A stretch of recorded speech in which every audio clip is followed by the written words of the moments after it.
Surrounded by freezing waters and impossible to escape, also known as the Rock, is the most well-known prison in American history, Alcatraz. It is located off the San Francisco Bay and is recognized for its strict rules, famous prisoners, and escape attempts. What didn't start out as a prison grew to be the most popular one in America. To understand how Alcatraz became such a famous prison, it is important to first understand the history of the island. The name Alcatraz comes from the Spanish. It was found in 1775 by the Spanish explorer Juan Manuel. In the year 1850, President Zachary Taylor ordered the island be set aside for military reservation. In the early 1850s, the U.S. Army built a fortress at the top of the island and planned to make it the most strong military site on the west coast. Over time, the role as a defensive base slowly perished, and the island's job of holding military prisoners would continue on. The Army used the island until it was transferred to the U.S. Department of Justice to be used by the Federal Bureau of Prisons. According to a 2019 article, Alcatraz, published by the Federal Bureau of Prisons, it states, the federal government had decided to open a maximum security, maximum privilege prison to deal with the most incorrigible inmates in the federal prisons. Because the prison had such high security, the life of the prisons looked the same almost every day. Prisoners woke up at 6 a.m., head count was at 6:20, which happened about every 30 minutes, and breakfast was at 6:30. Prison meals here were much better than a regular prison. Breakfast was coffee, cake, and cereal. Lunch contained meat, beans, bread, and celery, and supper was chili, tomatoes, apples, and hot tea. During the day, prisoners' freedom was very restricted.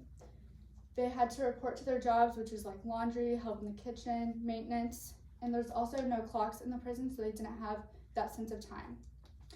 Whenever prisoners had visitors, they had to stand behind a glass screen and had to communicate by shouting through a tube, which they also had a guard standing both behind inmate and the visitor.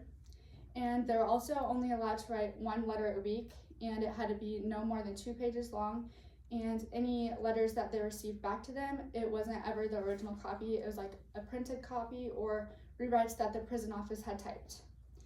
The prisoners were locked in their cell by 9 p.m., which only contained a bed, sink, and a toilet. Most prisoners read after they were locked in.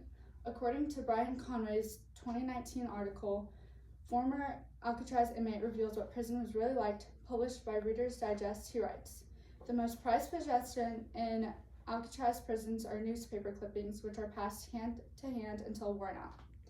The prison's reputation for being inescapable made it the home of some of America's most dangerous prisoners. According to Rebecca Sang's 2014 article, Meet 8 of Alcatraz's most notorious prisoners, published by Alcatraz Tours, she writes, Alcatraz, aka The Rock, was considered America's most strong prison, and its reputation for being impossible to escape made it one of the main reasons why notorious criminals like Al Scarface Capone and Machine Gun Kelly were sent there. So the first one we have up here is Al Capone. He is Chicago's most famous mob boss, and he was sent to Alcatraz from the Atlanta prisons because he got caught bribing the guards to bring him home-cooked meals and comfy bedding. The next one up here is George Kelly. He was in Leavenworth prison for kidnapping a wealthy oil tycoon, and he got sent to Alcatraz because he had threatened to leave. The last one up here is Alvin Karpis.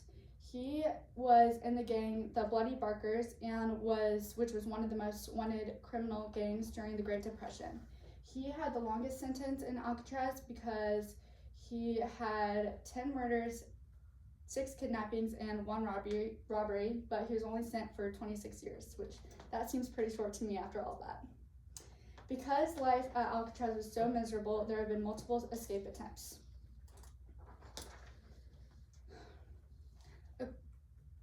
According to a 2016 article, Alcatraz Escapes, published by the Federal Bureau of Investigation, it states, from 1934 until the prison closed in 1963, 36 men have tried to escape 14 separate times.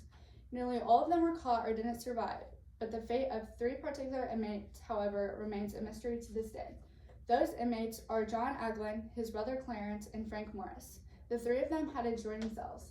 They were also aided by Wes Morris during the plan making. This process began in December of 1961. They started this plan whenever they found some old saw blades. They loosened their air vents with a homemade drill that they made from an old vacuum, and they hid the damage with cardboard or suitcases. They used the hallway behind their cells to move around and get to the roof of their cell, where they created a secret workshop to make tools which helped them escape. The night of the escape, Alan did not make it because he didn't have his ventilator grill completely taken off, but the rest of the 3 climbed onto the roof, went down a smokestack, and climbed over the fence to make it to shore. The day of June 12th, 1962, the morning routine began when the guards found them missing in their beds. They only found dummy heads made of plaster and painted and had real human hair. That's what it looked like. And today it remains a mystery if they ever made it to Marion County like they had originally planned. In conclusion, Alcatraz has earned its spot as the most famous prison in American history because of its harsh rules, famous prisoners, and reputation for being inescapable. What started out as a military base became a maximum security prison and held the most threatening criminals. Alcatraz will continue to be remembered for its powerful symbol of cruelty and punishment. Thank you.